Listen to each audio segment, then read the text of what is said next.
to connect it on our phone. Not so phone with Monica connect, see.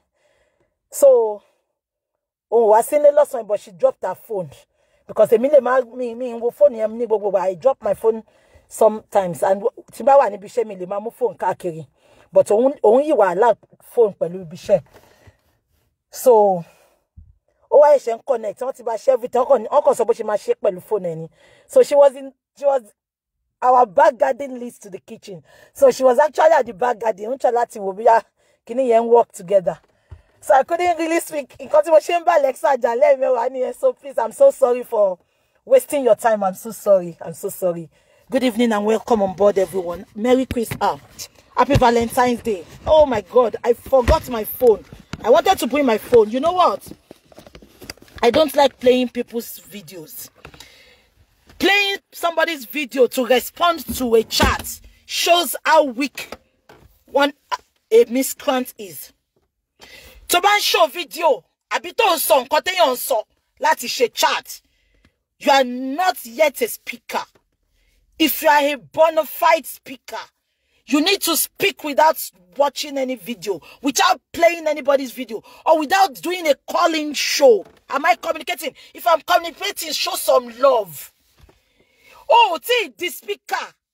To buy in so come and calling, a waste of time ni. Oh, see, the speaker.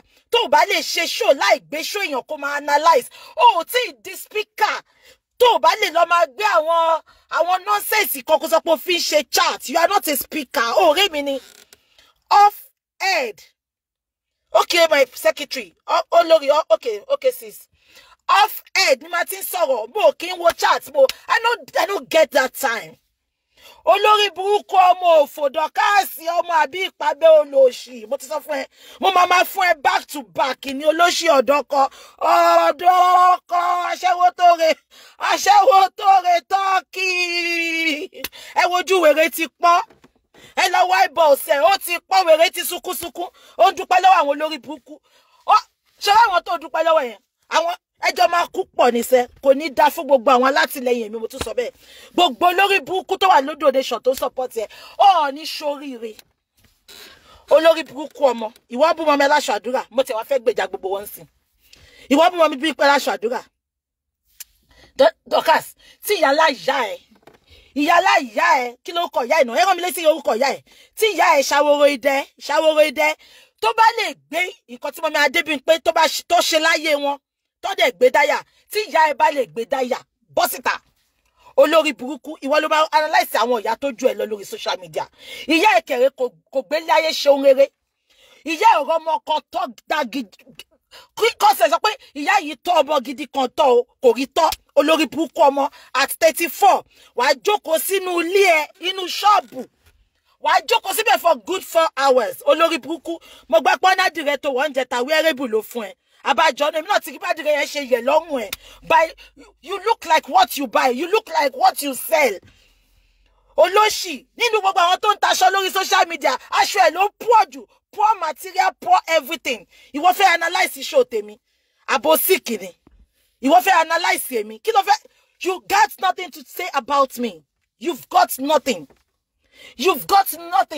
absolutely nothing to say about me you are just a lunatic wèrè tó ti já sọ́jà tó yẹ pé ó mọ̀ pé àwọn wèrè kan wà tó yẹ pé wọn kì í já ìwọ fẹ́ sọ̀rọ̀ nípa mi you are a failure you are a loser you are a disgrace to womanhood ọmọ òṣì ọmọ rádaràda mo gbàgbé lánàá gbogbo yín mo ti gbàgbé mo kàn sọ àwọn brief wọn ni tanti fún mi beauty world oh my god ọmọ lórí burúkú yìí tẹ́ bá rí nǹkan tó ṣe fún àǹtí fún mi beauty world sister fún mi beauty world oh jesus Dorcas abakun ẹ mọ wọ́n máa fẹ́ ṣe ríṣù àgbẹ̀yìn ní sèmi tí mo sọ bẹ́ẹ̀ ni ìwọ àní bumper to bumper ni màmá fún ẹ ṣé wípé mo yọ̀ mo sá fúnnu lẹ́sìn ni bumper to bumper ló máa jẹ́ gbà ẹ tí ẹ bá rí nǹkan tí ọmọ ìṣe fún mi beauty world ẹ máa sọ pé kí ló dé ni ìwọ wá ń sọ wọ́n send video yẹn sí mi onítorí wòlíì ẹ dádì ẹ Genesis olórí burúkú olè Kasali ò tún ṣe wòlíì ẹ olè alájẹsẹ olè ọmọ àlè ọmọ òfò extremist lọmọ láti ilẹ̀ Domitila Ṣẹ́gun ti gbókó ẹ̀ sá lọ ó ti gbókó ẹ̀ lọ lọ́wọ́ kó mi olórí burúkú KB get in here àtàtàtàtàtà dàtọ́ tó bá tiẹ̀ máa sọ̀rọ̀ àwọn ìgbín tó máa sọ̀rọ̀ ẹran tó níwò bíi ti ìgbín ẹ̀ wá ní kébì ṣé bíi ti ìgbín ẹ̀ ni kébì mo ti fún ẹ ní ọ̀nà ẹ̀ tó kébì. If you don't respect yourself gbogbo lórí burúkú keeping it real àbí kí ló ń pera yẹn tó ń tanra yẹn kó tó tiẹ̀ tó sọ pé ó fẹ́ wá ṣe analysis lórí social media kébì kọ́kọ́ lọ kọ́ bó ṣe ń sọ̀rọ̀ ó mọ̀rọ̀ sọ. You are such a dirty looking idiot. Àti wọ́ o àti wèrè abẹ́wùdù o aṣẹ́wó tó re tọ́kì ìkan náà ní gbogbo yín. Ìwọ ń sọ láàárọ̀ yìí wọ́n send the video ẹ̀ sí mi ìwọ ń sọ pé you say you are keeping it honest, but at the same time, you are saying on your chat, èmi ò ní evidence Genesis kò ní dá fún kébì. Ṣó lórí burúkú ẹ. Ṣé wọ́n go ṣe chat yẹn tó sọ pé many people wá bẹ́ẹ̀ nípa ọ̀rọ̀ Genesis. Kébì, you are just an idiot. Kọ́kọ́ lọ kọ́ bó ṣe ń sòyìnbó. Gbogbo àwọn 99% of àwọn tó ń tẹ̀lé ẹ, they are all invisible. Invisible men and women ló ń tẹ̀lé ẹ. Àwọn invisible àwọn òkú èèyàn ló ń tẹ̀lé ẹ. Tó bá ti kọ́kọ́ ní àwọn èèyàn gidi tó ń tẹ̀lé ni kò dá sí ọ̀rọ̀ tí ó kàn. Kò lè jà mí lẹ́nu fún ẹ̀ tá lé ṣíṣí ò bá gbé náà. Aṣẹ́wó tó re tọ́kì ló máa gbé, Dorcas ló máa gbé. Ṣebí a gbọ́ nínú orí ìkànnì náà ni. Tó sọ pé fún Dorcas ní crying shoulder. Tẹ́ ẹ̀ send okó àtòbò, tẹ́ ẹ̀ send nude picture síra yín. Abó ti gbàgbé ni ó máa ṣe interview tó bí ẹ pé ṣó dó Dorcas, ṣó róbò ẹ̀, àbó róbò Dorcas. Ó ti gbàgbé nǹkan tó sọ ni. Ó ní ẹ ò fẹ́ sọ̀rọ̀ ń pa ẹ̀. You were so emotional that night. Olórí burúkú ní crying shoulder sọnù. Ìwọ sọ pé òun keep it real. Ó wá sọ pé mo rí nǹkan tó send sí ẹ yẹn. Ó sọ pé kẹ́ni kankan àbó lórí kò ní dá fún ẹ, kò ní dá fún àwọn followers ẹ. Àti Bukky tó wà l'Amẹ́ríkà nìkan ló máa dá fún gbogbo. Àbó lórí burúkú ni ẹni. Ìwọ ń analyze. Ìwọ ní dọ̀tí olóhùn. Ọjọ́ mẹ́ta ọjọ́ mẹ́rin kò níwẹ̀. Àwí tó lóhùn ṣe súyà. A máa ṣe súyà náà máa tutọ́ sí ni. Ó máa pọ̀ tí ṣe tipẹ́ tí mo ti ń wẹ̀. Mo máa ń wo gbogbo yín ni. The day I will say I will come for you, I will come for you big. What an idiot. What an hypocrite idiot. Abẹ́ ẹ̀gbọ́n nǹkan tó ń sọ. Àwọn olórí burúkú kan tó ń sọ̀rọ̀ lórí chat ẹni sọ pé èmi àti Dorcas kò sí yàtọ̀. Abẹ́ ń ṣí èrè ni. Abẹ́ ń ṣí èrè ni. Ṣé mi ń dìgì sínú life ni? Àbí mo ẹ̀sọ́ nǹkan tí mo ṣe tí mo fi dàbí Dorcas. You are all nuisance. Ẹ̀yin olórí burúkú. Tẹ́ bá ti rí team leader tó yẹ pé àwọn òkú èèyàn, àwọn olórí burúkú èèyàn, àwọn ìrìnkèrindò Kọ́láwọlé lórí social media, àwọn ló ń follow ẹ kí lẹ expect. You look like your leader. You look like who follows you. Kébì, just respect yourself and pack well. Ṣorí pé bí ìta sí ẹ láti jọ, I don't want to talk about you because you stinks. Your attitude stinks. Your look irritates me. Tó bá tún dá sí ọ̀rọ̀ mi, ṣorí trailer tó ń wà lójú títì tó fi ń ṣe show yẹn. Wàá ara ẹ pa ni. Èmi ni mo sọ bẹ́ẹ̀, wàá ara ẹ pa. Àdàbí tó bá yẹ pé o mọ̀ pé nǹkan tí Dorcas ń ṣe ò dá. Ẹ̀yin ìkà yìí. Abẹ́ ẹ̀gbọ́n láàárọ̀ ẹ̀ tó sọ pé kọ́ máa sọ pé Dorcas ó lọ dorí tọ́kì o. Ipe torí èmi náà sọ pé Genesis mi ní proof Kébì. You are such an idiot. Ṣebí wọ́n gangan sọ pé àìmọye èèyàn ní Amẹ́ríkà ló wá sọ fún ẹ pé Genesis gbowó lọ́wọ́ àwọn. So why did you change your narrative? Why did you change it? Olóṣì. Obìnrin tó pera ẹ̀ lọ́kùnrin. Ata sí mi o. Èmi ò gbádùn mo ti sọ fún ẹ o. A máa játọ́. Àwítọ́ wèrè lóhun ṣe smoke suya. Ta ló ń jẹ́ pẹ̀lú tó burúkú yẹn tó ó máa sọ máa tutọ́ sínú suya. You are such a dirty idiot. Don't má ti ẹ̀gbẹ́nu sí. Kọ́kọ́ lọ kọ́ bó ṣe ń sọ̀rọ̀ kó dẹ̀ sọ fún àwọn ghost tó ń tẹ̀lé kọ́kọ́ ẹ lóyìnbó. Show that don't send to me within 5 minutes láàárọ̀ yìí. I can't even place what he was saying. Ó kàn Ọlọ́run rí kí n wọ helmet. Ó kàn tàbọn ni ìbọn kúra. Kí ló dé? Àtọ́dún iná tó ti wà ń lo òyìnbó. Ó gbọ́n kankan ni.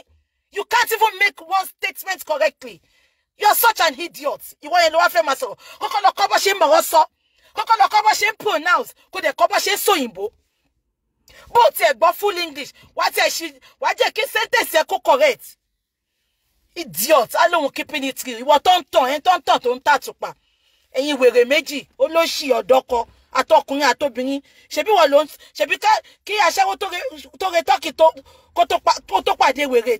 Kó tó pàdé Ṣẹ́gun. Ṣebí wọ́n ẹjọ́ sẹ́ndì okó àtòbò síra yín ni now. You are so partial. Nọ̀nà etí tí òṣì wèrè wá sọ pé Nǹkan tí Lizzy ṣe gbé ṣépè nìyẹn. Nǹkan tí Lizzy ṣe gbé ṣépè nìyẹn. Kí lẹ ló dé ṣó ṣe bínú sí Lizzy? Olórí burúkú, ó sọ pé Lizzy ń fún gbogbo èèyàn lówó kò fóun lówó. She sold Lizzy out. She sold Lizzy out. Very stupid guy. Ṣé máa wà nú àwọn sàwáwò ẹni? Àbí mo ní secret lọ́wọ́ ẹni? Àbóbò mi wà lọ́wọ́ ẹni? Ó ní kúre kébì. Olórí burúkú ọmọ. Torí mo ti ń wẹ̀ láti jọ. Ṣé wọ́n pé ó ti ń ṣe tipẹ́? Abẹ́ gbọ́ statement tó sọ. Kọ́ máa sọ pé Dorcas àwọn olóṣì tó jẹ́ pé àwọn wèrè follower ẹ̀ náà tó jẹ́ pé wọ́n sùn wọ́n jọ kọrí síbì kan náà. Àwọn wèrè yẹn wọ́n sọ pé òótọ́ ni kébì. Wọ́n ti ń jíra wọn níyàn. Gbogbo wọn kò sùn sórí chat yẹn. Ọkọ̀ jọ kọrí síbì kan náà ni. Stupid set of olórí burúkú dédé. Àwọn ló máa rìn kiri. Gbogbo chat ló máa ń wò. They have no time. They have no future ambition. They have no job. They have nothing going on for them. They are always on every chat. Wọ́n máa comment, wọ́n máa analyze. Ẹ̀yin olórí burúkú, ẹ tẹ́ dúpẹ́ lọ́wọ́ àwọn àtàgbójú síta. Ẹ gbójú yín síta ká tiẹ̀ kọ́kọ́ mọ bí tẹ́ ti bẹ̀rẹ̀. Àwọn ghost set of idiots. Keeping it real. Àbí kí lorúkọ wèrè náà. Olóṣì at almost 35. Ọmọ 35 ní kébì tẹ́ bá ń wò. Ṣùgbọ́n ọpọlọ ọmọ 2 years old ló wà lórí ẹ̀. So daft a guy. Mi mọ àwọn obìnrin tó tẹ̀ máa ń gbóbò lẹ̀ fún ẹ̀yìn. Mi mọ àwọn tó ń perú yìí ní fada. Idiot. Aṣẹ́wó tó re Turkey. Our market. Olórí burúkú kébì ọmọ àlè ọmọ dọ̀dọ̀yọ̀. Olóṣì. Olóhùn sọ́là rọ̀ ẹ̀. Tẹ́tẹ́tẹ́tẹ́tẹ́. Èèyàn 34 ló fẹ́ pa kò ní dá fún ẹ. Ṣé ìyá ẹ pẹ̀lú wọn? Olórí burúkú ọmọ mo òfò ọmọ àdánù. Tó bá tún sọ̀rọ̀ mi. Mi ní kó máa analyze ọ̀rọ̀ mi o. Ṣùgbọ́n tó bá sọ nǹkan tó mọ̀, ó máa wá ra ẹ̀ pa lọ sínú igbó ni. Ṣorí mọ́tò wè tó ń gbà yẹn, ó máa wá ra ẹ̀ pa lọ síbẹ̀ ni. Olórí burúkú ọmọ òfò. At 35 oyin ṣe olóṣì. 3 days kò ní wẹ̀ wọ́n ló fẹ́ bá mi sọ̀rọ̀ olóṣì. Olófò tó kéwé fún tí ò lè ṣe accountability ewé tán kó fún olè. Ìwọ ló fẹ́ sọ̀rọ̀. Kọ́kọ́ lọ fọ ẹnu ẹ̀ kó gbogbo ìtọ́ ẹnu ẹ̀ yẹn kó tó bá mi sọ̀rọ̀. Olóhùn. Anyway, ẹ jẹ́ ká máa sọ̀rọ̀ lọ. Dorcas. Fíìmù tó gùn bá ní tèmi àti ẹ o ní wò tán. I swear with my life, o ní wò tán. Ìwọ sọ pé o máa ṣe show fèmi àti Mọ́mì Adébímpé. Ta ló ń gúnyán fún ẹ náà tó ní tọ̀bí òṣòro? You are busted. Ẹ lọ wo ojú ẹ. Ẹ lọ wo ojú ẹ. Ojú ẹ ti pọ́n. Ojú ẹ ti pọ́n wèrè ti kékéké. Aṣẹ́wó tó re Turkey. Ó dùn mí. Fóònù kejì mi wà nulẹ̀. Mo wo show kan. Ó send show kan sí mi láàárọ̀ yìí. Wọ́n play voice notes. Ṣẹ́gun. Àbí kò yé yín. Ṣẹ́gun ẹ tó gbẹpọ̀n lọ́wọ́. Mo máa like bọ̀dá yẹn. Mo ní máa bú bọ̀dá yẹn tẹ́lẹ̀ bọ̀ bí ní bú bọ̀dá yẹn wọn. Ṣé mo wáyé tí mo ṣe ní bú bọ̀dá yẹn? I like the wife's understanding. Wọ́n play voice notes. Ó dẹ̀ dùn mí ṣá fóònù mi wà nílé mi fẹ́ wọlé mọ́ mo yóò ní gbà. Mo yóò mi nílé bọ́tà wọn. Wọ́n play voice notes yẹn. Dorcas ó kàn fò bó ṣe fàjẹ́ ní man. Gbogbo nǹkan tó pa wèrè lẹ́kún nìyẹn. Ó kékéké. Uncle Ṣẹ́gun, you be man. Tẹ́lẹ̀ mo sọ pé máa bú yín ṣùgbọ́n mi ní bú yín fún nǹkan tẹ́ ṣe lé nìyẹn. Bàbá understanding couple. Understanding couple. Dorcas, wọ́n fún bó ẹ ṣe. Jẹ́ kí n tó àṣírí kan fún ẹ lẹ́ni. Wọ́n gba betting lórí ẹ̀wù ẹni. Dorcas le gan. Kò ní gbóbò lẹ̀. Ó gbélẹ̀ free ni. Olóbò promo. Olóbò kòtò ọ̀run. Wèrè ti kékéké. Ó dùn. Ó rò bí Ṣẹ́gun máa fìyàwó ẹ̀ lẹ̀ fún ẹni. No, ibo láti fẹ́ bẹ̀rẹ̀ compare and contrast. Oníkà 9. Alátàǹpàkò 6. Ibo láti fẹ́ bẹ̀rẹ̀. Wo gbogbo èyí tí Ṣẹ́gun sọ fún ẹ yẹn is a normal way of life àwọn ọkùnrin. Tó bá fẹ́ dó obìnrin kò sí nǹkan tó ń lè sọ. Do free, òbúẹ́, do free. Ó bú ọkọ, ó ń bá débi pé ó ń bú Lizzy. Ìwọ gangan ni do free. Yóò rí kan tí ní fi òbú ẹ̀ achieve ni. Mọ́mì Adébímpé orí kan tó fò bò wọn achieve ni. Do free, Dorcas, tó bá gbọ́dọ̀ ó ti ké, wèrè ti kábàámọ̀. Ọjọ́ Valentine, loneliness náà ni. Bí èmi ò kú loneliness ni. Cars ò wá ni. Olórí burúkú, invisible cars. Invisible cars. Cars ò wá kí ẹni. ọmọ àlè rádaràda ó máa dáyé ẹ̀ ṣe gbẹ̀yìn ni olórí burúkú ọmọ tó bá ti sọ pé ìdí àgbà ń rùn ọmọ tó bá ti sọ pé aṣọ àgbà ò sí lórí ìkọ́ ó máa dáyé ẹ̀ ṣe ni olórí burúkú ọmọ òṣì ẹ wo bó ṣe rí ẹjọ́ ṣé powder plate kan ló máa fi ń kojú pàdé ni ẹnìkan sọ pé wọ́n fẹ́ fi aṣẹ́wó tó re tọ́kì wọ́n fẹ́ fi ṣògùn owó ni wọ́n máa fi ṣe gbẹ̀yìn náà ni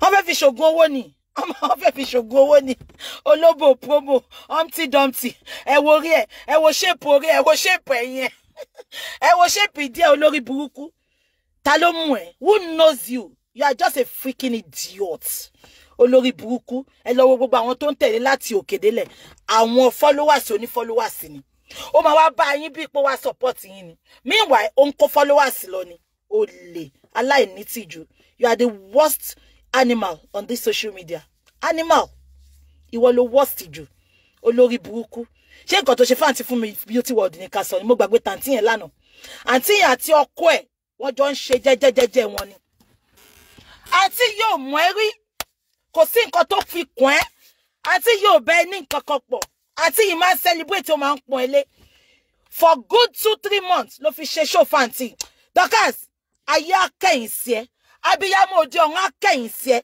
mo ti sọ fún ẹ sẹ́ gbogbo ọjọ́ tó bá ti ń débi ìṣológun ẹ àwọn ogun ọ̀run á máa já ẹ wálẹ̀ ni ilẹ̀ láyé ẹsẹ̀ ilẹ̀lẹ̀ láyé ilẹ̀lẹ̀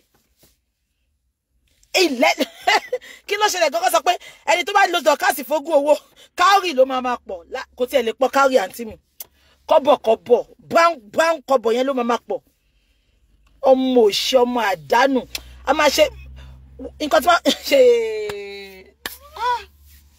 mi tí gbọ́ ṣú ẹ̀ wọ́n tí send show tó ń ṣe léni sí mi wọ́n tí send ẹ̀ sí mi èmi náà dẹ̀ ń pile up remember I told you I'm máa ṣe láyé ọjọ́ òun lórí platform yìí wọ́n ti ń bá mi pile up gbogbo àwọn videos ẹ̀ ẹjọ́ anybody tó bá ń wò mí tẹ́ bá ní àwọn old videos bí social media fracas ṣe bẹ̀rẹ̀ mi ní play ti anybody anywhere tó bá ti show to anybody apart from Dorcas mo máa edit ẹ̀ tí Dorcas nìkan la fẹ́ play because many people on Facebook they don't know the kind of person this bastard is.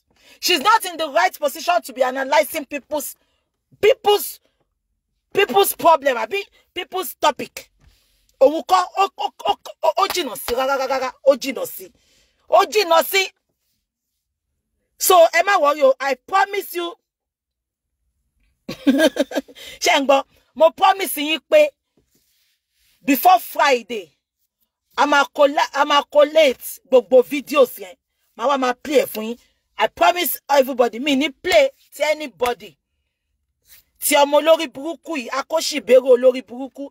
Ìgbà tí Akínwùmí tẹ̀lé, ìgbà yẹn l'Akínwùmí rí kúre. Mo fi kú yọ o.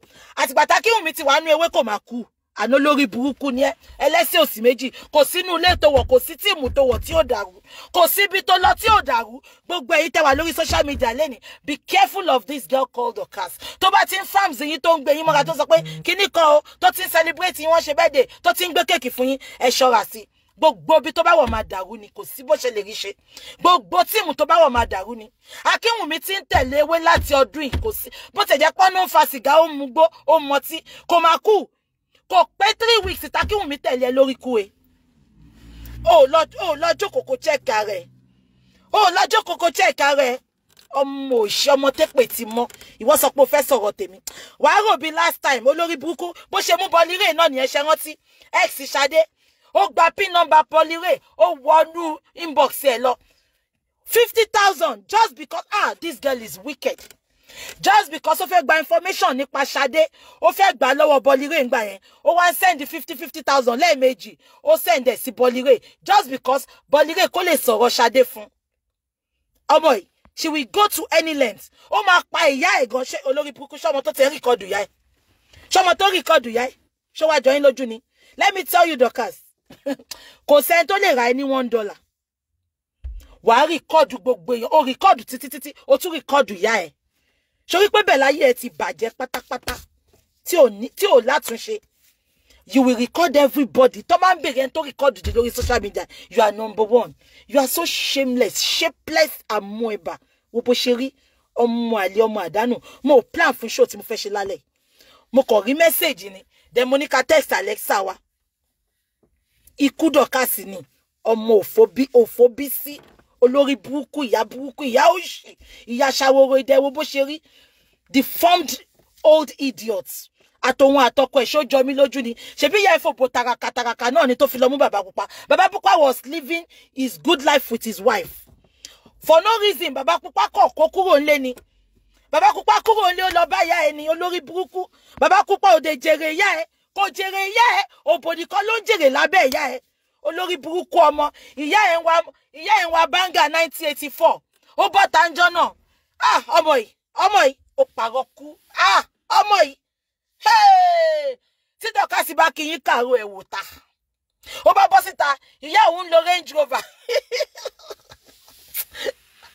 SOJ ò nice ṣé SOJ ló lọ kángbà yẹn bẹ́ẹ̀ SOJ ṣe lọ sílé ẹ̀ nìyẹn ó bá lọ rìkọ́ọ̀dù mọ́tò ìyá ẹ̀ tí ẹ bá rí banga tí yẹn ń lò 1982 ni olórí burúkú mọ́tò 30 years ni mọ́tò yẹn ti wà ó dẹ̀ bọ́ta àmọ́ òun ṣẹ̀ṣẹ̀ ra Range Rover àṣẹ Range Rover ní Range Rover lórí burúkú ọmọ yìí ló ń gbé síta kábúkábú ni bàbá pupa wà bàbá pupa níṣẹ́ gidi tẹ́lẹ̀ bàbá pupa security SOJ sọ pé security bàbá pupa ń ṣe ó tiẹ̀ lè empower bàbá pupa Sọjí nice Sọjí ní bàbá pupa tóun bá ti gbé ẹrù lọ sí wọ́ọ̀fù bí táwọn máa ń gbẹ́rù lọ Sọjí ní bàbá pupa kan máa dúró sí bí mo máa wo bí bẹ́ẹ̀ tó ti fẹ́ bí pa látọ̀sẹ̀ kan ó ní bàbá pupa kan máa ṣí géètì ni ó ní kò ń sọ̀rọ̀ ó máa wo bí ajá báǹkì ni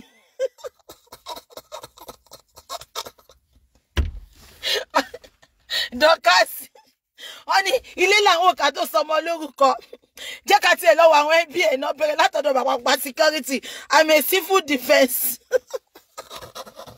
security ni bàbá pupa láti ilẹ̀ stepi dọ́dọ̀ security ó mà wọ́n tó ń ṣe security bàbá pupa tó ṣe security báńkì o security wharf àbí kí ni bó ní Sọjí máa ń gbẹ́rù lọ yẹn bó Sọjí ò náìsì rárá ó ní bàbá pupa máa dúró sẹ́nu gate ó lẹ́nu àti gbẹ́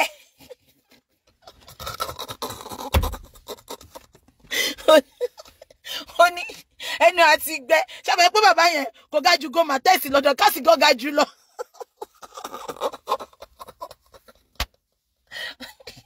ó wá ṣe o Dorcas fìyà ẹ̀wọ̀n mi kí sọ́wọ́ ọmọ tó máa bí ẹ̀mẹ̀ pé bàbá pupa mi like bí ṣe ní second phone yìí ó dẹ̀ ń ká mi lára ṣá mo fẹ́ fi birthday yẹn wọ̀nyí á fẹ́ flashback bàbá pupa wá bọ́ síwájú báyìí wọ́n máa kọrin lọ sọ́nà wí báyìí bàbá pupa máa jó lọ báyìí mo ní àní mo wá ń dá sọ̀rọ̀ mo ní ṣé bàbá olórí burúkú yìí ò mọ̀ kò ń ṣe nǹkan tó ń kọ yìí ló ń jó sí ni olóṣì àǹkárá yẹbẹyẹbẹ àǹkárá tó kù lórí gbẹ̀yìn tó tàǹkárá fún ẹ lọ́ọ̀yà mú fún ẹ àǹkárá tó ti lò nígbà tí ta ló ṣe tó kú ìyá ẹ̀ ní 2016 náà wèrè lọ́wọ́ àǹkárá yẹn inú wèrè ń dùn ó lóun ṣe birthday ó ṣe wékìpì ní ẹ ó lóun ṣe birthday olóṣì mo ti bú wèrè lánàá ó farabalẹ̀ múra lẹ́nìí ni ó change earring for the first time ṣẹ́rí earring tó wọ́n jọ birthday ó ti wọ́ pẹ́lọpẹ́ wẹ́rẹ́ bùlá rẹ̀ ó ti wọ́ bí ṣe bú lánàá báyìí ó múra ní Bukky àgbà lálẹ́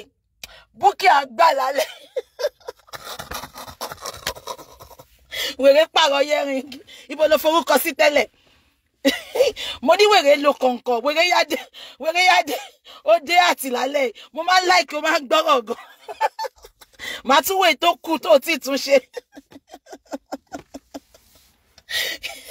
mo ní kí ló dé ṣẹlẹ̀ pé wíìgì ló máa ń lò tẹ́lẹ̀ olórí burúkú àwí tó sọ pé nọ́ọ̀sì láìkì kiri òun lò àṣìírè ó sọ pé Ṣẹ́gun kò sẹ́ni tó láìkì kó gé low cut ó ti rí pé ìyàwó bọ̀dá Ṣẹ́gun ó ní low cut lórí wèrè náà lọ gé low cut ó fẹ́ contest ó fẹ́ compete àti yẹn nù ẹ̀ hands down ẹ mọ̀ kan tó ń dùn ẹ lọ wojú ẹ̀mí tó ti ń ṣe show yẹn Àkàrà yẹ̀bẹ̀yẹ̀bẹ̀ ní bọ́lá. Àkàrà yẹ̀bẹ̀yẹ̀bẹ̀ lábìjọ. Oh, àkàrà ò gba 1,000. Olórí burúkú. Wèrè orí superstar rí ọmọ àlè. Orí superstar yóò dérelé wèrè faint. Olóṣì dérelé lẹ́lẹ́mbẹ̀. Wàhálà ìsọ ẹni tó wọ̀n láti rí lálẹ́. Tó bá fẹ́ rí OBO lálẹ́. Màá ní kó gbé wá fún ẹ kó ṣe live pẹ̀lú ẹ. Tó bá fẹ́ rí OBO. Ọmọ òṣì kò ní nǹkan kan kò mọ nǹkan kan kò léèyàn. Kò léèyàn àwọn donation àwọn tó bá ṣe birthday lónìí. Ẹ wá àwọn tó kọrin fún. Àní lára àwọn tó kọrin birthday fún ìkọ́nu wọn ìgbà tó bá bẹ̀rẹ̀ orin àti gbé máa relé mo ní ìwọ ni òṣèjọ ká sì ti kú ni.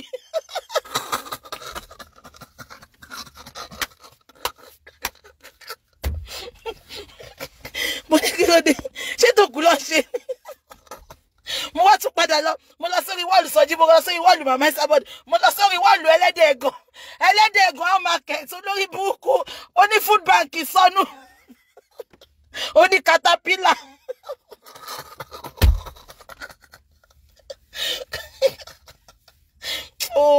àwọn olórí burúkú ọmọ bá tò lálẹ́ iná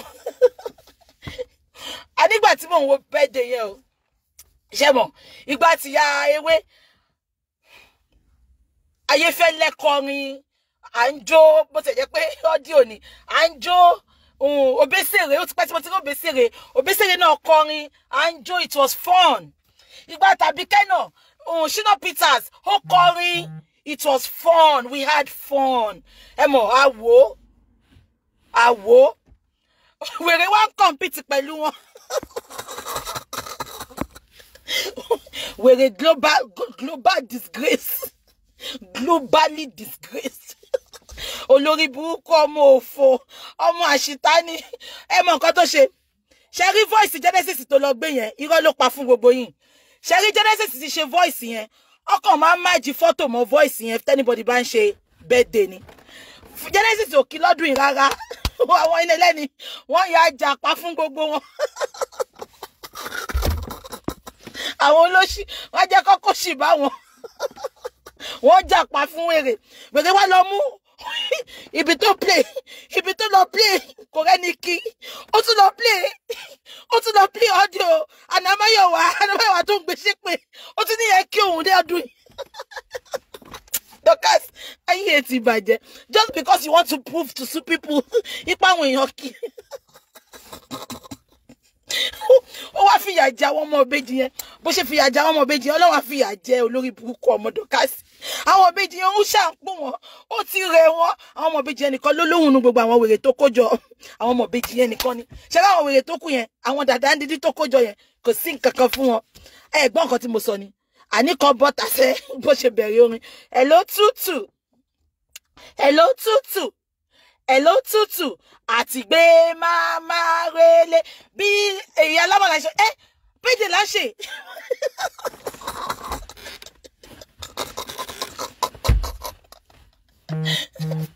Mo ní ẹ̀wò ṣé Dorcas ti kú ni ó máa kú gbẹ̀yìn ni èmi ni máa jàkàrà ẹ̀ lọ́kọ́ sílẹ̀ èmi ni máa jàkàrà ẹ̀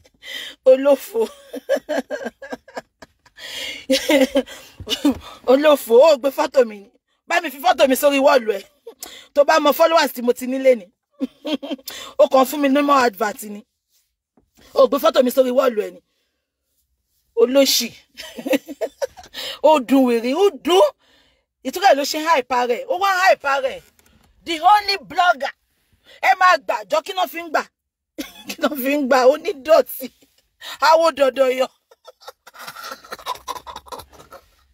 ọmọ àlè játì ìwọ sẹ́mi ibo láti fẹ́ bẹ̀rẹ̀ let's compare and contrast where are we gonna start from èmi ò ń parọ́ kó tó bú màá sọ mo ní èmi ò lọ́kọ husbandless ṣùgbọ́n wọ́n jẹ́ kó yé wa pé ó lọ́kọ oníṣìnà onídọ̀tí ọmọ àlè olọ́kọ lé o tún dókó kiri all the way to Turkey ọ̀sẹ̀ kan ló fi gbọ́ ẹ́ wọ́n fọ aṣọ ẹ wọ́n fọ káwọ́ ọ̀ṣì ẹ yàmàyàmà ó délé báyìí ó bọ́ ẹ ṣe la àbájọ náà tí wèrè bá ṣe ṣó gbogbo ọ̀sẹ̀ yìí ó máa ń dúró ni ó máa ń dúró ní gbogbo bó ti la mí. Ah, kí ló dé? Kànga ti jìn, kòtò ọ̀run ti lọ la. Bọ̀dá Ṣẹ́gun yìí ò dá. Wọ́n lo Dorcas lóbi òjò ni. Ah, Bọ̀dá Ṣẹ́gun, I love you so much. Motini Mama Buita de Shempo Solano. I said I will come for you big time. But you know why I appreciate you and respect you as a man? Sherry, gbogbo ẹ̀yin tẹ́ ń wò mí lẹ́ni. Ẹ fi ti Bọ̀dá Ṣẹ́gun kọ́gbọ́n. Bọ̀dá Ṣẹ́gun made a mistake of tó ṣe do Dorcas. Kò dẹ̀ ṣe mistake. It was a setup. Ẹ jẹ́ kí n sọ fún yín lálẹ́. Wọ́n set wèrè up ni. Ó dẹ̀ tẹrí sí. Okay, ibi tẹ́ ti máa mọ̀. Bọ̀dá Ṣẹ́gun ọmọ ewé ni. Ibi tẹ́ ti máa pọ̀ lórí burúkú ọmọ ẹ̀ bó ṣe máa ń ṣe nìyẹn o. Ṣé ó jẹ́ kó allow Bọ̀dá Ṣẹ́gun sínú life ẹ̀ to start with? Because wọ́n sọ pé èèyàn kì í finá sórí òrùlé sùn. Ọmọ ewé ni Bọ̀dá Ṣẹ́gun, but just because ó fẹ́ gbọ́ àṣírí àwọn ewé, ó fẹ́ gbọ́rọ̀ lẹ́nu Bọ̀dá Ṣẹ́gun, ó fa Bọ̀dá Ṣẹ́gun mọ́ra. Kò wá mọ̀ pé Bọ̀dá Ṣẹ́gun tó fà mọ́ra gan. Bọ̀dá Ṣẹ́gun náà wọ́n ti plan, wọ́n ti gba betting fún ṣe pé máa dó Dorcas aṣẹ́wó ni. Nǹkan tó ṣẹlẹ̀ mo sọ fún yín yẹn o. Wọ́n wá gba betting. Ó wá lọ mú wọn lọ Turkey. Ó mú gbogbo àwọn business partner lọ Turkey. Fọlá ẹlẹ́nu wíwọ́ tó wà lÉkòó, ó mú lọ Turkey. Ó mú lọ Turkey o.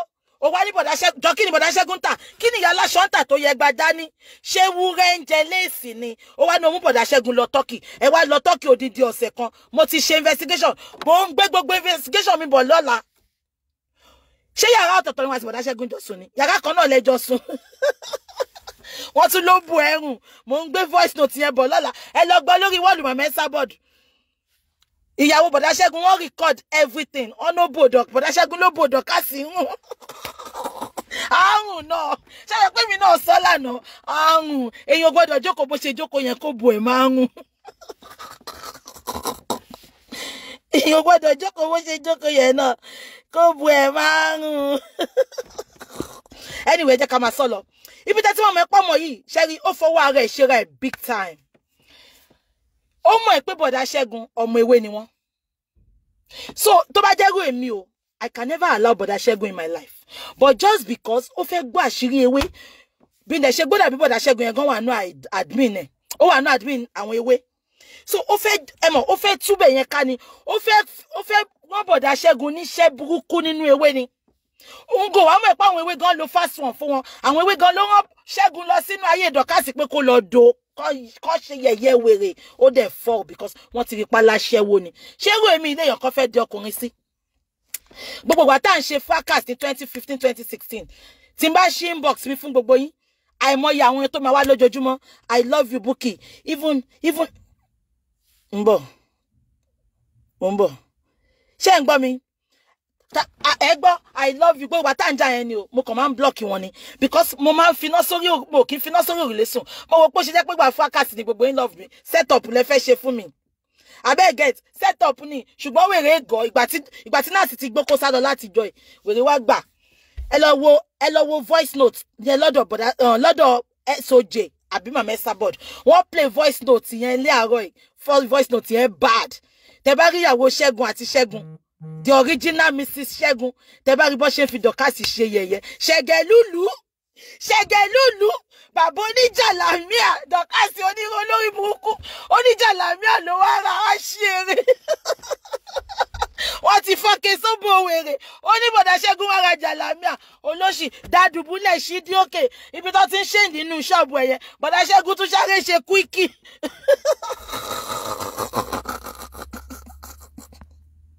Bọ̀dá Ṣẹ́gun tún sáré ṣe quickie.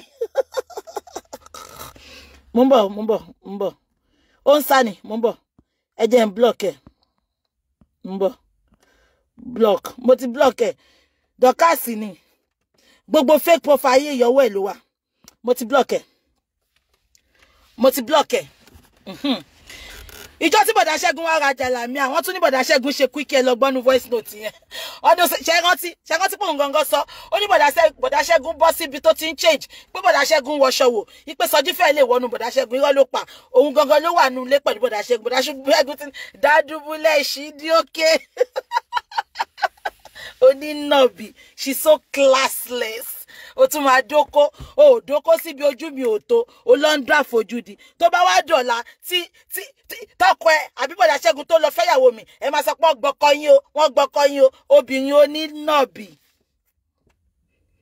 àmúwọ́fù lẹ́ni ni mo lọ́fù lẹ́ni tí bá ti ọ̀fù máa máa ṣe fún ẹ máa wò tí mọ́ọ̀fù lẹ́ni ni mi lọ bí iṣẹ́ obìnrin onínàbì very classless dirty smelly idiot tó bò bá tiẹ̀ ń rí ẹ̀ o lọ́ra kíní dómidómi ni lọ́ra ansọ́máǹtà wà lọ gbé ìdílé wo bó ṣe ń fòbó ẹ̀ ṣe fàlàlà lórí social media olórí burúkú ó ti ké gbogbo ojú ẹ̀ ti pọ́n ó bọ́ta ó ń dúpẹ́ lọ́wọ́ àwọn ìyá tí ò ní ṣoríire àwọn ìyá tó ń tẹ̀lé tó ní ṣoríire àwọn ìyá wèrè ọmọ àdánwò ọmọ òfò àwọn tó ń dúpẹ́ lọ́wọ́ ẹ̀ àwọn ló máa ń rún ẹ lọ sí fast grave because wọn bẹ́ẹ̀ so tọrọ they are not advising you o tún bọ́ta lẹ́ni nǹkan tó máa fojú Adébímpé rí wàá bu dáadáa tó bá ti kọ́kọ́ bú ìyá ẹ̀ ṣé bó ṣe ń bú Adébímpé yẹn ìyá ẹ̀ ló ń bú ẹni àgbàlagbà tó bá ti ń bú ìyá ẹ̀ grandmother ẹ̀ àwọn tó ń bú nìyẹn ọmọ 34 wàá dẹ̀ comfortably wàá máa pé òbú Adébímpé you are a ṣé wàá jọ mí lójú ni ìgbà tó yẹ pé àwọn àgbàyà àwọn àǹtí Adébímpé wọn ti ń fún ẹ support kí ló máa ṣẹlẹ̀ tẹ́lẹ̀ very useless ọmọ òṣì ọmọ rádaràdà jẹ́ kí n sọ fún ẹ ẹni tó bá sọ pé ìdí àgbàlagbà ń rù ni ìwọ bẹ̀rẹ̀ kó sọ pé ìdí àgbàlagbà ń rù ọmọdé kan náà ti wà lẹ́yìn ẹ tó máa sọ pé tiẹ̀ náà rùn bó ṣe wà nìyẹn bó ṣe ẹ ṣe vibrator wà ń dé ṣe wà lọ lo vibrator ẹ lọ wo voice note yẹn lọ́dọ̀ Sọjí ọ màmá Isabod voice note yẹn gbáskì tẹ bá rí bí bọ̀dá Ṣẹ́gun àti ìyàwó ẹ̀ bọ́ ṣe ń fi wèrè yìí pa ọmọ òṣì gbogbo nǹkan tó ń pa lẹ́kún nìyẹn o gbogbo nǹkan tó jẹ́ kójú ẹ̀kún nìyẹn o wọ́n wá fi ń pa àti ẹni wọ́n sọ pé bò ẹ̀rùn ṣé lóòótọ́ ló bò ẹ̀rùn bọ̀dá Ṣẹ́gun ní òun kàn ń gbọ́ ọ̀dọ̀ kan tó ń jáde ní ó bú sẹ́rìn àwọn méjì tó rẹ́rìn mo like àwọn couple yìí understanding couple wàláì bẹ́yẹ̀ kọ́ gbogbo lẹ́tọ̀kọ mi do ó do free ni tó bá olórí burúkú abẹ́ẹ̀rí pé níjẹta ó ti fẹ́ máa búyàwó bọ̀dá Ṣẹ́gun ó ti fẹ́ máa búyàwó ẹ̀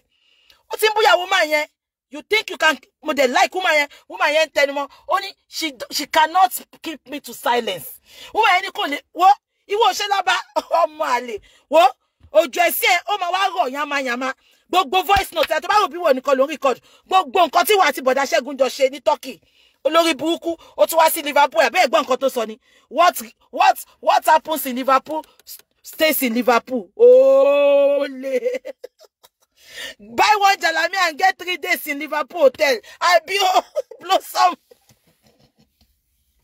abeg gbọ́ ni ó ní what happens in Liverpool stays in Liverpool aṣẹ́wó lọmọ láti ilẹ̀ àwa bọ́ta comfortably wàá máa pa wọn kan láṣẹ́wó wọn ṣaṣẹ́wó tó ẹ̀ náà onídọ̀tí ọmọ àlè olè onídòkúdò ẹ̀gbọ́n mi uncle Eti mo máa rí yín soon o we are coming to Dubai again sir abẹ́ gbọ́ onídòkúdò ọmọ òṣì ọmọ àdánù bọ̀dá Ṣẹ́gun dòun àtìyàwó ẹ̀ tún fi rẹ́rìn ibẹ̀ lẹ́tí máa mọ̀ pé it's a setup it was not a mistake òun fẹ́ wọnú ewé láti mọ̀ nǹkan tó ṣẹlẹ̀ ni because ọmọ ẹ̀pọ̀ ọmọ ewé ni bọ̀dá Ṣẹ́gun why did you accept him to be why were you close to him like that why ọmọ òṣì ìwọ nǹkan tí máa fojú ẹ rí o ní délé wò tán wọ́n ti ń bá mi collate gbogbo fídíò láti gbà tí bó ṣe bẹ̀rẹ̀ pẹ̀lú Ṣadé bó ṣe bẹ̀rẹ̀ pẹ̀lú everybody gbogbo fídíò yẹn mo máa play ẹ lórí chat mi èmi náà máa ṣe láyé ọjọ́ èmi gan máa lọ mọ ẹjọ́ mo èmi náà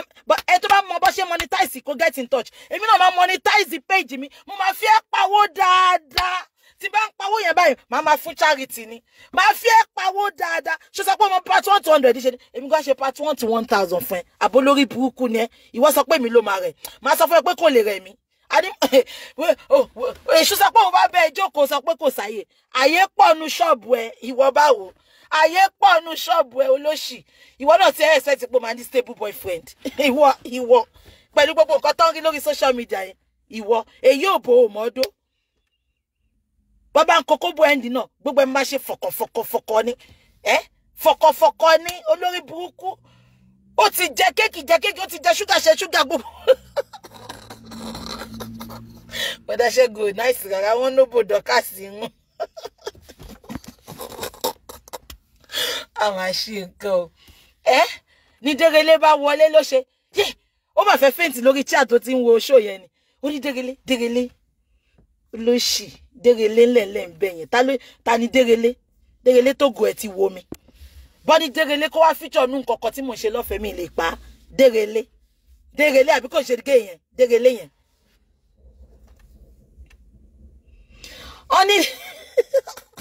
wọ́n ní living care ní nọ́ọ̀sì ń ṣe Dorcas wàá dẹ̀ ìyá olówó mama Facebook ṣó kí n tó accept pé yàn ó wà òkè olówó láyé ara family ẹ̀ láti máa rí bàbá pupa ìyẹn ṣe security kò ti ṣe security bank o kò ṣe security àwọn posh office yẹn o security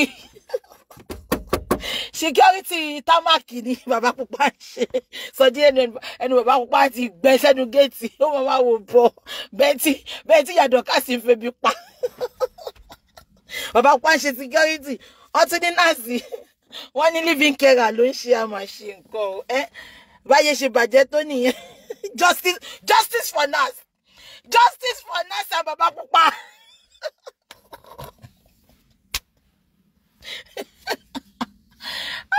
ó mà ṣe o ẹ wo wèrè kọ́ wọ́n àgbómi kaná fún rí lọ́jọ́ kan ayé ẹ̀ abẹ́rì bó ṣe feel pé so tó máa sọ pé àwọn èèyàn ṣe birthday party lórí social media tó máa sọ pé àwọn èèyàn ṣe visual birthday party lórí social media ìwọ náà sọ pé wọn náà ṣe birthday party ṣé birthday tó ṣe ní February yẹn wàá pè birthday party ogun ló máa pa ẹ́ ayélujára ló máa fẹ́ jẹ ẹwẹ̀ Dorcas so tó máa sọ pé gbogbo àwọn tó ṣe birthday party lórí Facebook o kọ́ bọ́ta ìwọ náà bọ́ sí kàtígórì wọn ìwọ ọmọ àlè yìí birthday ló ṣe yẹn wakekeeping yẹn ló ṣe wakekeeping ló ṣe ń jọ yẹn kò ṣe birthday party jẹ́ ń sọ fún ẹ̀ sìn wakekeeping ló ṣe kò sẹ́ni tó bẹ́ẹ̀ yọ kò sẹ́ni tó celebrate ẹ̀ gbogbo àwọn tó celebrate ẹ̀ náà ló gbé sórí wọ́ọ̀lù ẹ̀ yẹn ó rí wọn kò séyàn gidi ń bẹ mi rí new person tó yẹ pé tó dángájá kọ̀ọ̀kan mi rí olórí burúkú ó wá lọ máa jẹ́ old video genesis kò dẹ̀ ń ṣe òun lọ́tún kí o general video tó ń ṣe everybody ni ó wá lọ mú photo sí ó ní my daddy wish me happy birthday you live in denial Dorcas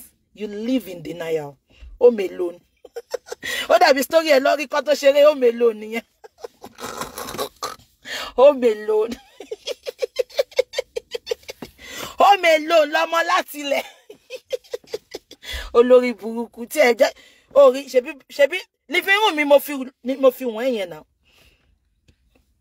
living room mi lounge mi mo fi wọ́n yẹn the fact pé chair mi ò tí dé everything ò tí dé I'm very happy to show people where I live Dorcas ó ṣe birthday ó ṣe birthday ó lè lọ jẹ family feast nínú ilé ẹ ṣọ́ọ̀bù lẹ tún wà ẹ wá ara yín mọ́ ṣọ́ọ̀bù bí olórí burúkú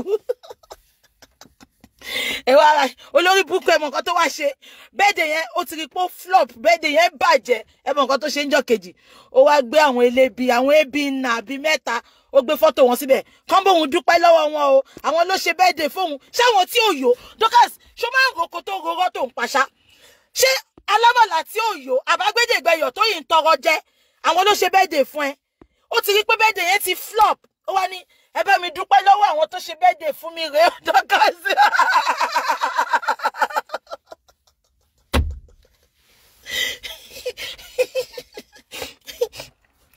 mo dẹ̀ wò títí báyìí birthday ẹ gbọ́ ni studio agbédègbẹ̀yọ̀ ni studio ẹ dàbí canteen àwọn màlàtọ́ change sí studio.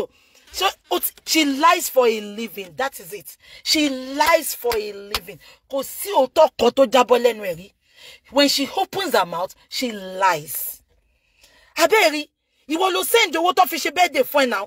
Ó wá ṣe birthday ó ti rí pé flop. Gbogbo ẹ̀ kàn rí rádaràda. Ẹ wo ó fẹ́ copy decoration Àbíkẹ́. Level pass level kété. Olórí burúkú ẹwẹ́wẹ́ dógóyàrò tó fi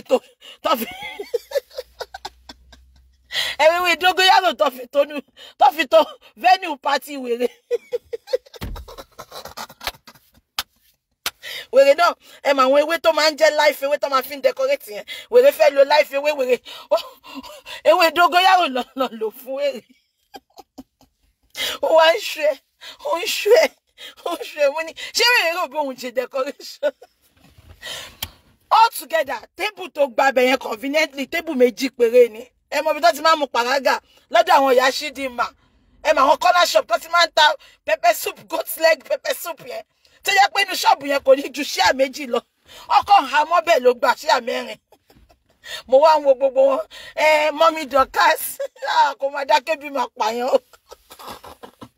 àjọ mọ́mí náà arúgbó ẹni àti kékeré tárúgbó yẹ náà ni nǹkan tó ṣe pé mọ́mí ni mọ́mí Dorcas olórí burúkú aṣọre fún yín àjókòó tì ní ó fẹ́ mọye nǹkan ó fẹ́ mọye outgoings tó ń go out from my hand on a monthly basis pé àwọn tó ń ṣòwò fún mi máa fún ẹ ní nọ́mbà wọn kò pè wọ́n 90% of my wages goes to Nigeria 90% of my wages goes to Nigeria. Ìtọrẹ àánú ni mo fi ń ṣe mi ìdẹ sọ pé torí ẹ̀ kan worship mi tó máa ti ń dúpẹ́ lọ́wọ́ mi jù gan mo máa ń block wọn ni máa kọ́ máa bá wọn sọ̀rọ̀ lórí phone máa dẹ̀ send owó wọn sínú account wọn mo máa ń block wọn ni máa dẹ̀ send owó sínú account wọn ìwà aṣọre wàá jókòó tí kọ́mọ̀ ẹ̀ pé wọ́n ló ṣe èlò lóun fún wọn ó fẹ́ ṣe 1 million giveaway wàláì tó bá ṣe 1 million giveaway máa ṣe 10 million giveaway account mi ò ní mi abó mi tó bẹ́ẹ̀ pọ̀ ni olórí burúkú ọmọ wọn ò dẹ̀ fẹ́ mi lówó àṣìírè kó mi rí kó celebrate ìyá ẹ̀ rí kéèyàn tí ẹ̀ wò ṣùṣù kó sọ pé mo ronú kọ̀ ìyá mi lẹ́ni jẹ́ ń gbé sórí chat káwọn èèyàn bá mi celebrate àwọn ìyá oníyà ni tí ò bá mú làbá kẹ́ẹ̀kì nìkan á lọ mú wèrè tó sọ pé ó ní cancer l'Amẹ́ríkà yẹn gbogbo àwọn wèrè tó máa celebrate nìyẹn ó celebrate ìyá ẹ̀ ò dùn ẹ́ nínú náà ìyá ò fún ẹ láyọ̀ náà ẹjọ́ fúnra yín láyọ̀ ni náà ẹ kàn wá pretend make believe ẹ kàn wá ṣe fún wa lórí social media torí ẹ ló ṣe jẹ́ kí ẹ mọ́lé ẹ̀ náà olóṣì ọmọ òṣì ọmọ yìí ó ṣe ó rí pé party yẹn flop báyìí ó wá gbé fọ́tò ńjọ́ kejì ìwọ tó ti ń lérí pé wọ́n ló ṣe party fúnra rẹ̀ ó wá gbé fọ́tò sókè ńjọ́ kejì kan bóun dúpẹ́ lọ́wọ́ àwọn tí ò yọ àwọn tẹ́bi ń pa àwọn tó yìí ń fún lówó búrẹ́dì owó oúnjẹ ó wá láwọn yẹn ló ṣe party fún yẹn you lie too much. Ẹ wo souvenir tó pín party ẹ. Dorcas. Jọba ò lè ṣe youthful age báwo ló ṣe lò náà because number 1 sọ pé lọ sí school nílùú yìí. Àárí èèyàn kan. Àárí ọmọ school kankan tó tẹjú ṣe rí. Wo nǹkan tó pín fún ẹ tó pè ní souvenir, wo ṣíbí oníke. Tó bá wọ TK Maxx. Anyway, but there are some places in the VI. Tẹ́ pé wàá ra souvenir ń bẹ̀ ẹ̀rọ á bá ẹ̀ ó ti mọ̀ ẹ́ pé ó fẹ́ ṣe party yẹn náà ibi tí mo ti sọ fún yín pé ọmọ olórí Bukky láwọn nìyẹn ó mọ̀ ẹ́ pé ó fẹ́ ṣe party kí ló dé tó ò lè send blender tó ò lè send iron kan ha kó tiẹ̀ sọ pé ó fẹ́ bá wọn two leaders tá a mọ̀ lórí social media kó sọ pé ó fẹ́ bá wọn compete kálẹ̀ mi ni àwọn nǹkan tí wọ́n fi ń compete nìyẹn wàá ti send ẹ̀ ṣe bó ti wọ́n ló send owó tó fi ṣe party fún ẹ wọ́n wá lọ ń pín sí bí oníke olórí burúkú aláìní tìjú shameless idiot shameless bitch ọmọ òṣì ọmọ òṣì ọmọ àdánù nǹkan tí wọ́n fojú ẹ̀ rí ò ní délé sọ bí ẹni ọkùnrin Ṣẹ́gun àtìyàwó ẹ̀ yẹn she was so disappointed at the party she was ó wà disappointed gan you can see her countenance níjọ́ birthday yẹn ó wà shameless gan ó wà ń fagídí gbé àwa là ń rain eba ó wà dá jókòó ẹ rí pé for like 3-4 hours òun nìkan ló dá wà nù shop ó wà lọ pé ìyá ẹ̀ mọ́mí ẹ̀ máa bọ̀ mò ń ṣe birthday mi lénìí kò invite wọn tẹ́lẹ̀ ìtúrẹ́ ni bàbá pupa ṣe ń wò hàn bí ajá báǹkì ìgbà tó dénú ṣọ́ọ̀bù yẹn because ó bá ní ọkọ̀ pé níbi iṣẹ́ ni pé kó máa bọ̀ pé Dorcas ní òun fẹ́ celebrate birthday òun kò fẹ́ pè wọ́n tẹ́lẹ̀ ọmọ òṣì olórí burúkú ọmọ gbogbo life ẹ̀ ó ń waste lórí social media ni má lọ wá nǹkan gidi ṣe fáyé ẹ̀ Ṣadé tó bú ó ṣoríire mú ẹ lára ọmọ lára kan bá àbí kí ló kọ́ ọmọ tó máa ń ta eyelashes yẹn náà ó fìtínà ọmọ yẹn lórí Instagram gbà yẹn ọmọ yẹn bí tọmọ yẹn bá dúró sísìn ò lè dúró síbẹ̀ gbogbo àwọn tó ti bàjẹ́ láyé yìí they are doing well they are making ways more than you ojú kan ló wà bí omi adákún ó kúrò lójú kan makeup yìí ní là wàá kún makeup náà bí tolórí burúkú ni ṣọjọ́ méjì ló fi ń lo powder ẹ̀ ni ìtorí makeup yẹn mo ṣọ́ ẹ̀ pé tọ́n bá fi ṣíbí kọ́ báyìí wọ́n á fẹ́ kọ́ tábàlà mẹ́ta ó máa lẹ̀ mójú ni gbogbo nǹkan tí mo fi bu níjẹta lánàá ó correct ẹ̀ lẹ́ni ní wèrè àti lọ darí yìí ẹ̀ ṣe bó lóun tarun ni a ní nǹkan téèyàn ò ní kò lè fún yàn ṣe bó lóun tarun ni wèrè ó ń ta àwọn gbé kọ̀ǹkọ̀ burúkú yẹn sórí kọ̀ǹkọ̀ yẹn dàbí kọ̀ǹkọ̀ táwọn ìyá ọlọ́kà tó fi ń fọ̀ dípọ́ọ̀tù lẹ́kọ̀ọ́. Àjọkẹ́ Ọmọlé, thank you very much. She's doing well, great well now. Ojú kan ló wà bí omi adágún, owó iná ni. Àwítọ́ níyàn àwọn èèyàn kan bẹ́gibẹ́gi. Kí ló dá ṣe láyé ẹ rí? Wọ́n ṣí ṣọ́ọ̀bù fún ẹ ni, wọ́n ń fún ẹ lówó ni, wọ́n ń fún ẹ ṣáà ni. Olórí burúkú. Àwa mú 1,000. Tún gbọ́ ni. Bọ̀dá Ṣẹ́gun ló ń fún wọn 1,000 yẹn. Kò ṣòun ló ní 1,000 yẹn. Bọ̀dá Ṣẹ́gun ló ń fún wọn ní gbogbo owó giveaway tó lóun ṣe yẹn. Bọ̀dá oníbọ̀dá ló ń gbowó lọ́wọ́ ẹ̀ ló ń fáwọn èèyàn. Bọ̀dá Ṣẹ́gun ni treasurer ẹ̀. Àwọn ni treasurer ẹ̀. Ìgbà tó mọ̀ pé yàn wà nú ewé tó wá fi ń ṣe treasurer olórí burúkú ọmọ. Àṣírí ìkọ̀kọ̀ ló ṣáà máa fẹ́ mọ̀. Ó máa fẹ́ mọ̀ àṣírí ṣáà ni kó lè wá play ẹ̀ fún wọn. Ọmọ òṣì. Ó tún rìkọ́dù ẹ̀ tó dú ẹ̀. Bọ̀dá Ṣẹ́gun tó dú ẹ̀ ó tún rìkọ́dù ẹ̀. Kọ́lọ́n ti ẹ̀ bá mi mú ẹ kó jẹ́ pé o rìkọ́dù ibi tó ti kó fọ́kẹ́ sóbù ẹ̀ náà. Olóṣì ọmọ onídọ̀tí onínàbì dọ̀mítìlà aṣẹ́wó tó re Turkey. Odindi ọ̀sẹ̀ kan ló lò ń Turkey.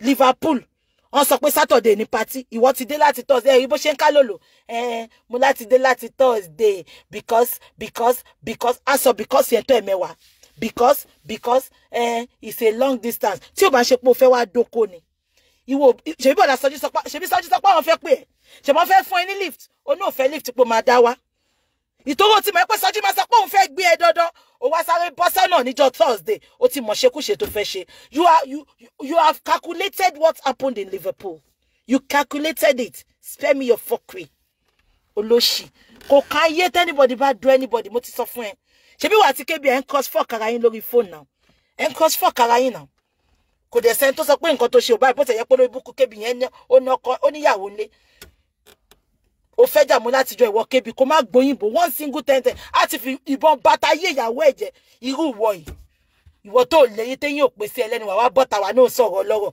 àbẹ́ ẹ̀gbọ́n nǹkan tó sọ lẹ́ni èèyàn 36 ní Jésè fẹ́ pa olórí burúkú ó dùn mí tó pẹ̀lú wọn ṣé mi mo pa ìyá ẹ̀ pẹ̀lú wọn ó máa lè ó wà Dorcas àti kébì off course fọ́ọ̀kì lórí fóònù ṣe bá gbọ́ kébì náà ló sọ́ngbà yẹn kébì ló sọ̀nà tó sọ pé òun lọ fún ní crying shoulder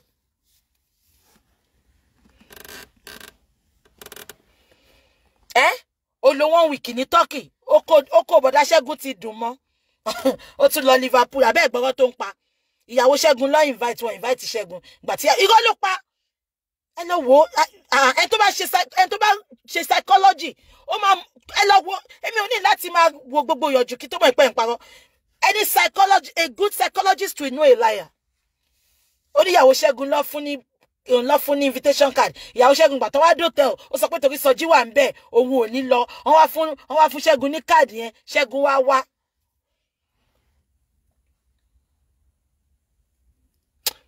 me too Blossom but Ṣẹ́gun àti ní nude picture because it was a setup àti ní nude picture ẹ jẹ́ kó máa bá bọ̀ ẹ jẹ́ kó ta sí Ṣẹ́gun Ṣẹ́gun náà ti ń fohùn lẹ̀ máa gbé voice note yẹn wá lọ́la Ṣẹ́gun náà ti ń fohùn lẹ̀ tó bá ṣòṣì òṣì máa ṣe mo fẹ́ bú Ṣẹ́gun níjẹta ni ẹ rántí kò ṣe bú mọ́ ẹ̀rù ti bá wèrè wálé mi àti Alas0adur ló ń fẹ́ bú ó ní jẹ́ tán èmi tí mo sọ bẹ́ẹ̀ ni wọ́n bá mi collate gbogbo òṣì tó ń ṣe lórí social media wọ́n bá mi collate ẹ̀ máa gbé wá ní lábẹ́ ọ̀run la máa title ẹ̀ lábẹ́ ọ̀run 7 nights in Turkey ó wá ṣe 4 nights extra ní Liverpool kòtò ọ̀run kòtò òbó ti di kànga olórí burúkú ọmọ àdánù wáyé pé nǹkan tí gbogbo èèyàn bá fẹ́ ṣe ló máa ṣe Ìmọ̀lẹ̀ Adébọ́lá Ṣẹ́gun mi tẹ̀ mọ́ sọ́ni mẹ́ ọmọ ewé ni bọ̀dá náà Ṣẹ́gun orí wọn tóbi báyìí mo fẹ́ bú wọn mọ́ nítorí mo like understanding táwọn àti àwọn wọn ṣe tán fi pa wọ́n fi rẹ́rìn dáadáa wọ́n fi pa because of that I respect him ó lọ dóbò ń ta wọ́n dẹ̀ rí pé wèrè ló gbóbo ẹ̀gbọ́n náà òbò náà àdògán anybody can kígi sí wọ́n kígi sí dáadáa ó dẹ̀ padà lọ báyàwó ẹ̀ wọ́n dẹ̀ understand wọ́n dẹ̀ laugh it off. Exactly, Linda Monet. She cannot abuse Ṣẹ́gun again. She cannot go for Ṣẹ́gun because come on, because Ṣẹ́gun ní lọ́wọ́. Àwọn voice note tí yẹn sábà di play lánàá yẹn. Ó bá wèrè lẹ́rù. Ó wò pé voice note yìí kún lọ́wọ́ wọn. Ó dẹ̀ ti fi wọ́n pé a lot lélẹ̀ voice note ni. Ẹ rí pé kò bú Ṣẹ́gun mọ́. Ṣé wọ́n ti pé fẹ́ bú Ṣẹ́gun? Ṣé wọ́n ti pé ti ń ta sí Ṣẹ́gun láti jẹta?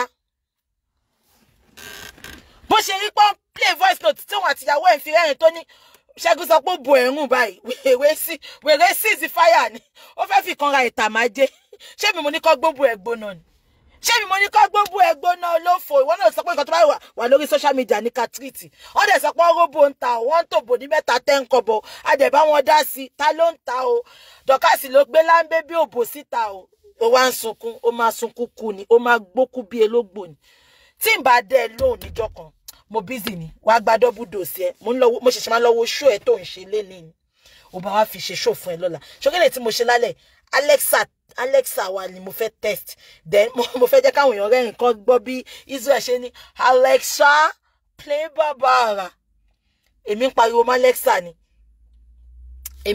Alexa ni ṣùgbọ́n Israel òun mọ bó ṣe ń bá Alexa sọ̀rọ̀ calmly so Alexa mo fẹ́ try then mo kàn tiẹ̀ tí wò pé jẹ́ fún ẹ nọ́mbà kan mo yọ wá wà nulẹ̀ bọ́tọ̀lá yẹn màá mú second phone mi màá fi play àwọn audio yẹn fún yín ẹ máa gbọ́ báyìí màá play audio yẹn ojú gbà mí tì fún ẹ ojú dẹ̀ ń tì mí fún ẹ Dorcas ojú ń tì mí fún ẹ ṣé èèyàn kò bá má sọ̀rọ̀ nǹkan tó ṣẹlẹ̀ because nǹkan tó bá wọn anybody ní kó fara ẹ̀ ṣe but just because you will be the first person to treat people's case to go deep in people's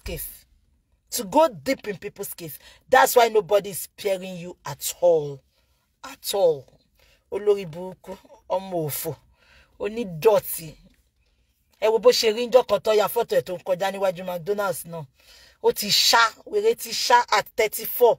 Ó bó ṣe rí, ó dàbí ìyá 60. At 34 ẹ wo bó ṣe rí.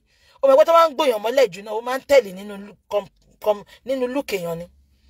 Olórí burúkú ọmọ òṣì nǹkan tí ma fojú gbogbo fídíò ẹ̀ là ń bọ̀ wá play gbogbo audio yẹn ni ma play fún ọ lọ́la ari ìwọ part 1 to 100 yẹn wá ṣe o àjọ ti kẹsẹ̀ bọ́ olè ó mọ̀ máa ṣàtàṣe kiri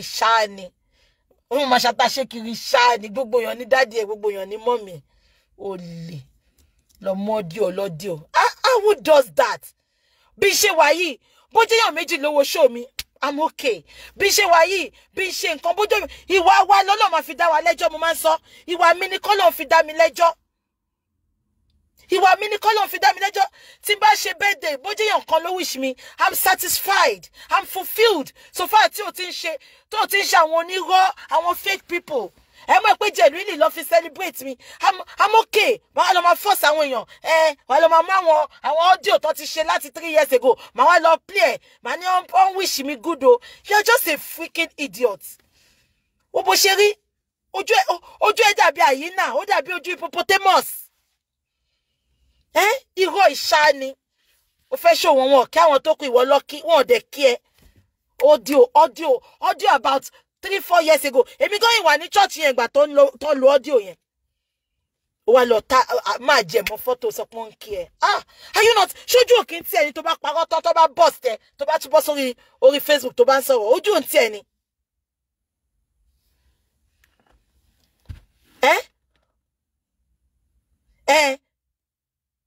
àdá fún yín Blossom yèyé dúpsì ẹ ti gbàgbé ni bó ṣe drag ẹ tó dá ṣẹ́wó ni tó gbé bọ̀bọ̀ kan síta tó sọ pé yèyé dúpsì ọmọ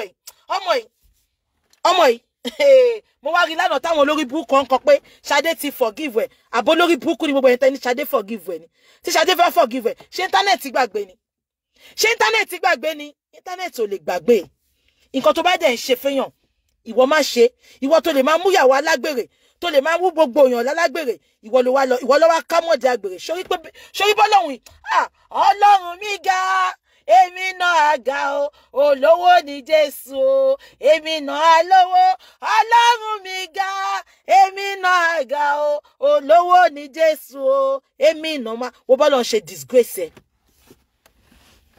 ìwọ ni Facebook police tó máa ń máwọn alágbèrè ìwọ gangan wá ló lọ dóko ó tún wá dóko síbi tó dá wọn gbé lọ sí Abdaba àbí kí lórúkọ beautiful hotel ní Dubai yẹn wọn gbé lọ síbẹ̀ wọn gbé lọ sáwọn 7-star hotel ṣó ti sùn sínú 7-star hotel rí ṣá wọn gbé lọ sí bread and breakfast ní Turkey bread and breakfast náà ló tún sùn ní Liverpool oh God oh Jesus Dorcas wo mi kò jí so bí ṣe jẹ́ eyín ikú iná Bí ṣe just bandlessy, money taste, money class. It's not about kako doko sha.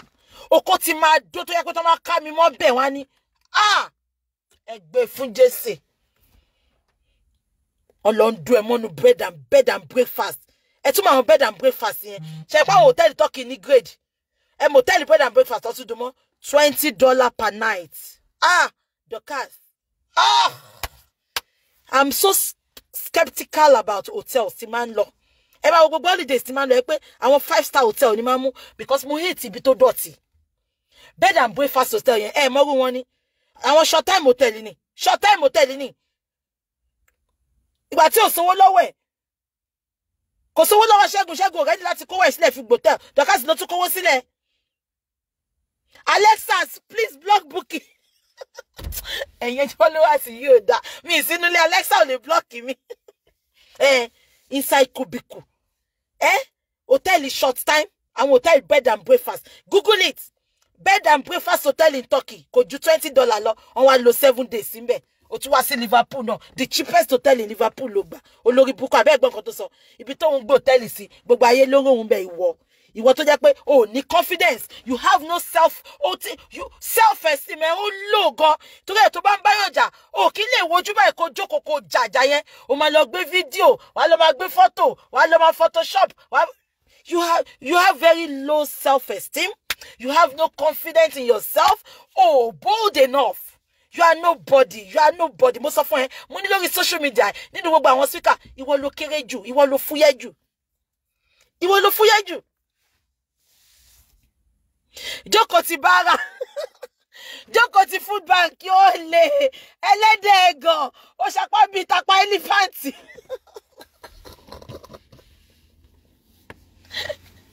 Ẹlẹ́dẹ̀ ẹ̀gàn. Olóṣì kò dá nǹkan rere ṣe rí láyé ẹ̀. Ẹlẹ́dẹ̀ ẹ̀gàn. Wọ́n máa ń fún ṣáà ni. Wọ́n ṣí ṣọ́ọ̀bù pàrágà fún ni. Olórí burúkú. Kò rí kébù fi kówó jọ. Ó tún bọ́ sórí àwọn ìyá Táyé Kẹ́hìndé. Èmi gan ìmọ̀ fọlọ́pàá mú ẹ ti bá wá sékòó. Ó dàbí ọ̀rọ̀ ọlọ́pàá yẹn. Èmi náà máa fọlọ́pàá mú ẹ. Olóṣì. Olóṣì ọmọ. Ó ti bọ́ ṣòkòtò ń di ọkọ ẹ̀. Ó ti wọ skẹ́ẹ̀tì fún. Kò lo. Ní kí kó lọ lé bọ̀rọ̀. Ṣó jọ yín lójú tó ń support Dorcas ni. Tí rí ṣóòrì ni. Nínú ṣú ẹ̀ báyìí. Àwọn tó wà mú pàrágà. Gbẹ̀m. Ìyá bí pàrágà fún wa ń ṣe ń jí. Orí ọyàn ẹ̀ náà máa gbọ́wọ́ lé gbàm. Wọ́n máa gbọ́wọ́ lọ́yùn ẹ̀ ní ọmọ àlè. Ṣèbẹ́ ọmọ ẹ̀ náà ṣèbẹ́ ìwòwò ọmọ ẹ̀ ń ta. Ó fà àwọn ọmọ ẹ̀ tó bá ta pàrágà láàárọ̀. Á fi àwọn ọmọbìnrin á fi wọ́n ṣaṣẹ́wó lálẹ́ ṣe bá gbọ́. Dorcas náà ló sọ.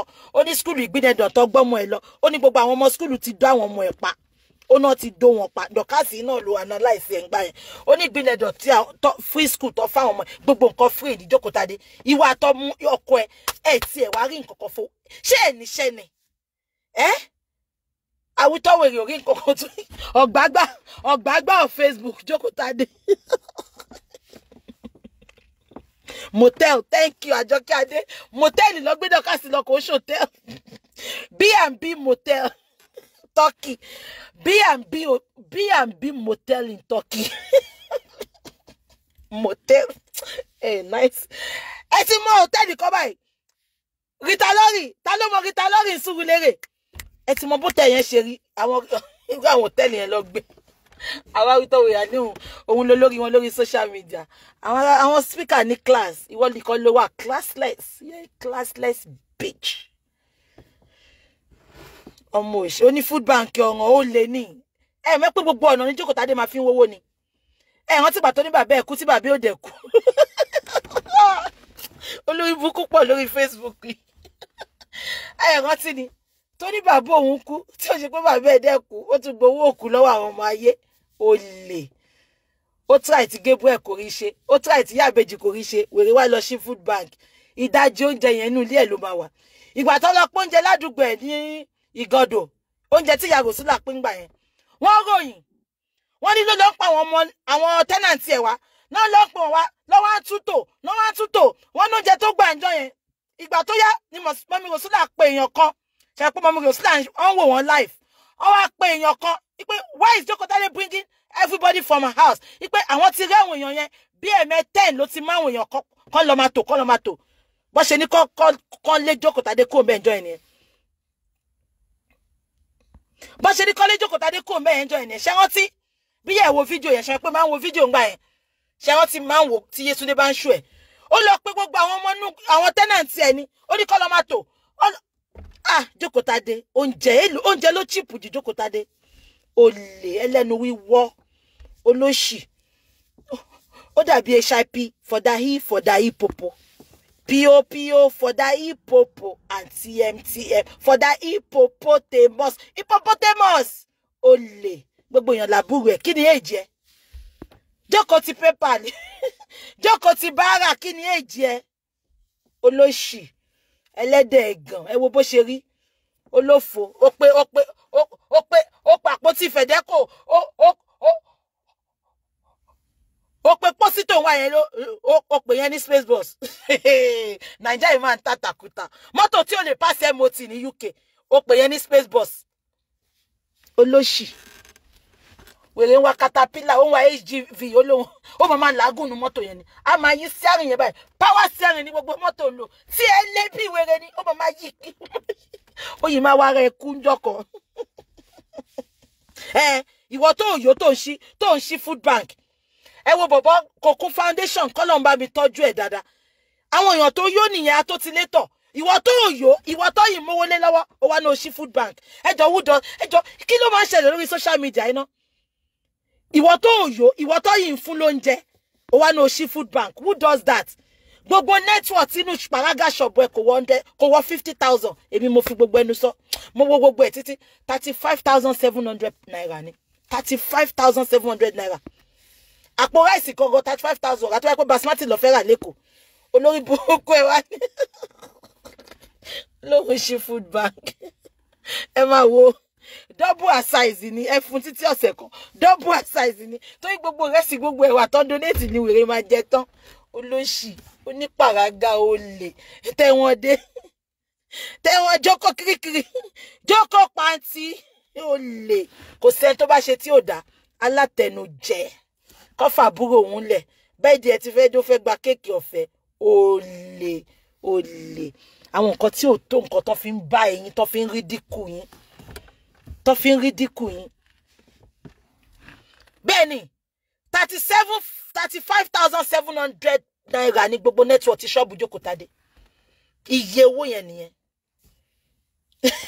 òkè tí ó ní forest trip náà ni wọ́n ní igbó tó wà ní òbò bọ̀dá Ṣẹ́gun sọ ó ní igbó tó wà ní òbò Dorcas igbó orún mọ́lẹ̀ ni wọ́n ń pa nọ́mbẹ̀ ni orí ni mo mọ̀ pé náà wà wọ́n nínú òbò Dorcas ìbáyìí bọ́ ṣe ń pa náà pa ọ̀nà kọ́kọ́ fi wákàtí kan pa iná onú òbò ẹ̀ kó tó bẹ̀rẹ̀ kó tó máa fọ́ọ̀kì ara wọn. ó dùn ó fẹ́ ké ọ̀rọ̀ ẹ̀ náà dùn ó fẹ́ ké ó tiẹ̀ ti ké gbogbo ojú ẹ̀ ti pọ́n ó wá bọ́tà ẹ̀yin mọ́mì mi ẹ̀yin dádì mi mo rí sọ́pọ́ọ̀tì yín olórí burúkú ṣé bàbá pupa àti ìyá ẹ̀ ló ń pè ní ọmọ òfò ó máa ṣẹ̀ sí kiri àgbáyé ni ó tí mọ̀ kankan ẹ̀sìn ẹ̀ ṣẹ̀ṣẹ̀ bẹ̀rẹ̀ ni ẹ jẹ́ kí n máa lo ẹ̀yin tèmi mo fẹ́ lọ jẹun kí n lọ sùn ọ̀la mi mọ́ time tá máa ṣe gbogbo àwọn voice note yẹn mo fẹ́ gbé wá kẹ́ gbọ́ understanding fuck ni bọ̀dá Ṣẹ́gun fuck wèrè ìyàwó ẹ̀ mọ̀ pé ó máa dùn náà ṣẹ́gun ètò tí ojú dẹ̀ ń tì mí fún Dorcas ìgbà tí àǹtí yẹn sọ wọ́n ní wọ́n sọ pé ó bọ̀ ẹ̀rún mo dẹ̀ fọwọ́ bojú rẹ̀ ó ní yé òbò tó ń rùn ṣèbí wèrè lóun ń ta pẹ̀fúmù tó ń fi sóbò ni wọ́n ní tó bá máa dáṣọ fún yàn tọrùn ẹ̀ là ń kọ́kọ́ wo olóṣì oní last grade turkey ẹwà kísà tó ń ta àwọn olóńgbẹ ẹwọṣọ yẹn náà you look like what you sell náà àwọn tó ń rà náà àwọn wèrè bíi tiẹ̀ náà ni àwọn olóńgbẹ ẹwọṣọ yẹn alákìsà kò sí nǹkan téèyàn ṣe láyé ó máa fẹ́ kọ́pì ẹ̀ ni ó máa fẹ́ kọ́pì ẹ̀ ni copycat lọmọ láti ilẹ̀. Go and listen to the VN on SOJ's wall or m0cks wall. Yeah, it says Ṣẹ́gun's VN. Yeah.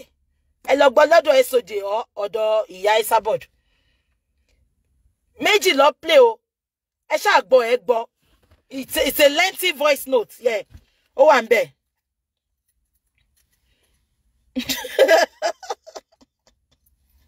wọ́n ní dáfọ́ ní jókòó wá. Ẹ̀yin kọ̀mẹ́ntà sí yóò dá. Wọ́n ní dáfọ́ ní jókòó Tádé báyìí. Olórí burúkú. Ó ní lé láwọn ká tó sọmọ lórúkọ. Jókòó Tádé. Ta ló sọ ó dàbí wọ́n ló sọra ẹ̀ bẹ́ẹ̀. Ilé làwọn ká tó sọmọ lórúkọ. Orúkọ yẹn kò ṣe ti hàn yín ó jí ni. Snatch orúkọ yẹn ni. Jókòó Tádé. Àbí jókòó ti bẹ́gí. Jókòó ti PayPal. Jókòó tó gún ológun. Jókòó tó owó olówó lórí Facebook olè.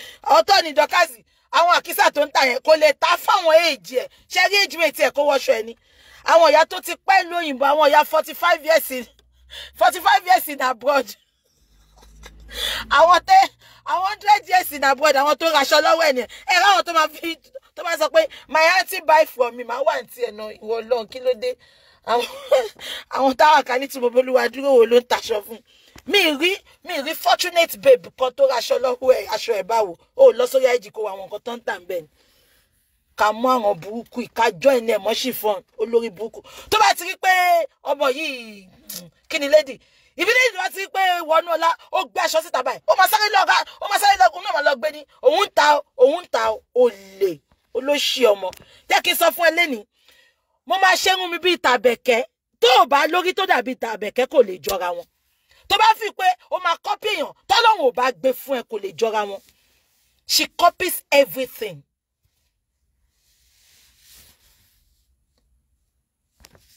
Olóṣì onípàǹdà pèrè ya lọ yọ wíìgì burúkú yẹn pé ló máa ṣẹ́fẹ́ tó ṣe wíìgì yẹn ó dàbí tó yàn lọ́mọdé ló bá mú wá látẹ̀kọ̀ àwọn wíìgì Èkó ni. Alájà ṣẹtidéko I wish you Johnny Mercy ma ẹ délé láyọ̀ lórúkọ Jésù a nípàdé ayọ̀ Ọlọ́run á bá mi protect yín o keep safe please Ọlọ́run á fàbọ̀ ẹ̀bọ̀ yẹn lórí ẹ̀bọ̀ rẹ lórúkọ Jésù ma. Exactly Blossom what you don't have you can't give kíru Dorcas ẹ lóhun ta òun ní fashion house òun taṣọ olóṣì ọmọ àwọn wo ló ń raṣọ lọ́wọ́ ẹ àwọn àkúdàáyà tó rìn kiri Facebook náà ló ń raṣọ lọ́wọ́ ẹ̀ because máa fi àwọn avenico sílẹ̀ máa fi Selfridges sílẹ̀ máa fi House of Fraser sílẹ̀ jọgẹ́dì méjì wo ló ń tà náà tí mo fẹ́ rà lọ́wọ́ ẹ̀ mi tí rí nǹkan tó tà tí mo ní mo dẹ̀ láìkí ni o bí ṣe máa ń láìkí nǹkan tó yìí mi rí nǹkan náà tó gbé síta ojú kan náà ni gbogbo aṣọ ẹ̀ ojú kan náà ni lójú ara ẹ̀ òun ń taṣọ ni pẹ̀lú àkísà yẹn mi lè fi kàn wọ́n mi lè ra fọ́ọ̀mù ọ̀dọ̀ mi gan tí n bá rà máa finú lẹ̀ ni bá ṣe fi fọ́ọ̀mù ń jọ sí onídọ̀tí onínàbì olóṣì ó ga ó máa ṣe òyìnbó sí àní ẹ̀rọ bí kéèsì mi ni mi lè sùn bí so wọ́n dó Dorcas so wọ́n lè dó Dorcas lórí social media ìṣá ó máa ga ibo láyé ń lọ ná wọ́n tún wá do tán tún wá ń fọ̀rọ̀ ẹ̀ ṣe yẹ̀yẹ́ ìyẹn ló máa ń dùn yànjú láyè mo mọ̀ pé nǹkan tó ṣe ń sunkún kíkorò nìyẹn kò rẹ́ni tó lè bá sọ ó kàn ẹ̀dẹ̀mọ̀ tí yóò bá lè pọ̀ àtẹ̀ síta ó máa sunkún ni ó ń dùn ẹ̀mọ̀ èyí tó dùn jù because ìgbà tí Ṣẹ́gun fẹ́ gbòbò lọ́wọ́ ẹ̀ ìyẹn ti parọ́ fún nípa àwọn ìyàwó ẹ̀ ó wá rí pé ìyàwó yẹn náà wá ń bá lọ́jọ́ ń ṣeré lọ́jọ́ ń rẹ́rìn kí ni yẹn dùn ojú ẹ̀ pọ́n ó ti sunkún ó mà ṣe o unfortunately if you live in glass house you don't throw stones ẹ̀kọ́ ni ọ̀rọ̀ Dorcas jẹ́ fún a lot of people lórí social media if you live in glass house you don't ever throw stones you don't ẹ rí pé kí n tó búyàn máa ń búra mi tí gbogbo ń bá notice kí n tó sọ pé ọ̀kan kò nọ́kọ́ lẹ́sìn máa ti ní husbandless bí tèmi ṣé gbogbo yín notice mo máa ń búra mi kí n tó búyàn because kẹ́ tó bú mi gan mo ti búra mi ṣùgbọ́n no òun ló mọ̀ ṣe jù òun ló dá jù òun ló gùdù jù òun ló mọ̀rọ̀ sọ jù gbogbo ṣe wá fall the rise and fall of ṣó ti ẹ̀ rise ni rise you struggle to be known you struggle to shine. If God don't make you a star, you will forever struggle to shine. Olúwa ò gbé ẹ̀gá Ọlọ́run bàtà gógó. Ó máa ṣubú yamayama. Ó máa gba disgrace of the rest of your life ni, which is happening to you now. Nǹkan tó ṣe nìyẹn, àtẹnu. She was so pained. That's why ìpọ́jú ẹ̀ pọ́n gan ni. Ojú ẹ̀ pọ́n. Ó dùn pé because ìgbà tí Ṣẹ́gun fẹ́ gbòbò lọ́wọ́ ẹ̀, Ṣẹ́gun lọ bá ní pé ó lọ bá àwọn ìyàwó ẹ̀ jẹ́, which is a normal thing. Nǹkan tọkùnrin máa ń ṣe nìyẹn. Ọkùnrin máa bá ìyàwó ẹ̀ jẹ́ láti gbòbò ń di ẹ̀ náà. Ìyẹn bá ìyàwó ẹ̀ jẹ́ inú wèrè dùn. Pé níjẹta ó ti fẹ́ máa bú. Rí pé ó ti fẹ́ máa bú ìyàwó Ṣẹ́gun. Ó ti fẹ́ máa ta sí woman yẹn. Ó dàbí ìgbà tó ju voice note kan sí báyìí. Wèrè seize fire ni pé yé àwọn people yìí wọ́n mì ní mi. Wèrè shut up ni kò sọ̀rọ̀ Ṣẹ́gun mọ́. Oh my shit. Look at the way she was defending herself yesterday or 2 days ago. She was really trying to defend everything. Tó bá jẹ́ pé ó ṣe ẹ̀wẹ̀ mi nsìn tó bá níyàn ṣe nǹkan tí n bá ṣe clean. Ẹ̀yin wo ni mo jẹ́ explanation lórí social media. Nǹkan tẹ́ bá believe ẹ̀ náà. Èmi mọ̀ pé mo ṣe. But she came out quickly to defend herself, to talk about it. Ibẹ̀ mo ti rò pé come on now. Aṣẹ́wó Torimeka, ó do ẹ for real. Ó do ẹ wọ́n focus over yẹn man. Wọ́n jẹ punani ẹ̀ yamayama ni wọ́n jẹ jàtijàti. Kò sí nǹkan tó lè ṣe sí. Ó lè dáwọ́ ọgùn yẹn padà. Ó ti wà mark. Ó ti mark register pé Ṣẹ́gun jẹ punani ẹ̀. Ẹ jẹ́ kí n máa lọ. I will see you all tomorrow. And let me go and pile up. Mi kúkú ṣiṣẹ́ báyìí. Mo ní day off. Ó jẹ́ kí n lọ for holiday ni. But àwọn Israel wọ́n ti gbọ́dé. Time taba tí wá change sí mi ti máa tún ṣiṣẹ́. So mo kàn fi gbogbo ẹ̀ lẹ́ni. So it's just 2-3 days holiday anyway, but it's okay. Aṣẹ́wó tó re Turkey ni. Aṣẹ́wó tó re Turkey. Orúkọ yẹn ti mọ́. Ó ti mọ́ lórí. Olóṣì. Kò rí nǹkan kan sọ. Ó rí lè rí nǹkan kan sọ pa mi. Kí ló fẹ́ sọ? Wá lọ play àwọn old VM. Náà dẹ̀ bẹ̀ play tiẹ̀. Àjọ máa play ẹ̀ ni. Wọ́n ti ń bá mi pile up. Mo ti sọ fáwọn tó máa bá mi ṣe látàárọ̀. Ó jẹ́ kó ready by ọ̀la. So àmọ́ máa tí bọ̀ ni. Máa lọ gbé rédíò. Àwọn rédíò táwọn gate one ní Hausa máa ń lò Nàìjíríà máa gbé. Máa tẹ ni rewind and reject ni. Rewind and reject ni. Tá ìbá gbọ́ dáadáa máa tún tẹ̀ padà tún rewind and tún reject ẹ̀. Bá ṣe máa ṣe nìyẹn. Títí tá máa fi play ẹ̀. Tá máa yín jẹ bí ọ̀rọ̀ pọ́s and pọ́ndà ni. A máa yín jẹ ni. Gbogbo atrocities tó commit lórí social media. Gbogbo ẹ̀ pátá ni máa play fún yín. Gbogbo ẹ̀ pátá ni máa play fún yín. Ṣé ti gbọ́? Olóbò motel. Dorcas olóbò motel. Ọlọ nice gogo yín. Ẹ bá mi fún lórúkọ oríṣiríṣi. Olóbò motel aṣẹ́wó tó re Turkey. Mo ní Alexa, what is aṣẹ́wó tó re Turkey? Alexa go reject ẹ. Alexa ò mọ nǹkan tó ń jẹ́ rẹ̀. Mo ní Alexa, what is aṣẹ́wó tó re Turkey? Alexa ó kú straight ni. Pé what? Alexa kú ni straight. Ẹ jẹ́ kí n máa lọ. Thank you all for watching. I'll see you all soon. God bless. Good night. Ẹ tọ́jú òbò yín o. Ẹ tọ́jú ọkọ yín o. Àwọn speaker kan wà lórí Facebook. Àwọn olórí Bukky of foolish. Aṣẹ́wó tó re Turkey kò sẹ́ni tí ò lè do. Òbò ẹ̀ ò mọ̀ no. Òbò ẹ̀ ò mọ̀ kọ́ o. Olóbò kò tọ̀run ni o. Ẹ tọ́jú ọkọ yín o. Ẹ tọ́jú ọkọ yín ẹ wò. Lẹ́ni Valentine. Tó bá jẹ́ pé lóòótọ́ ló lọ́kọ ńlé, ṣó jẹ́ kó wá ṣọ́ọ̀bù kó máa ṣe ṣó. Nọ́ọ̀sì ti gboko sá lọ.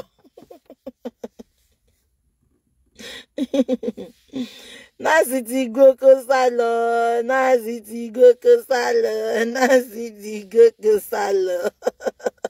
Olóyè Bukky Adéyìn túbúrò. Olóbò reduced to clear. Olóbò buy one get one free. Olóbò buy one get one free. Olóbò reduced to clear. Ẹ̀yin èèyàn yìí ṣe lẹ́yìn kọ́mẹ́ntà sí ẹ̀yin nice rárá. Olóbò reduced to clear. Ẹ jẹ́ máa lo ẹ̀yin ṣe mí léṣe. Ohun kùn mí, ohun tí ń kùn mí. Mo kí rálẹ̀ sójú. Good day, wow. Past 12, past 8. Anyway, I will see you all soon, okay? Love you. Thank you so much. Bye-bye. Bye-bye. Bye.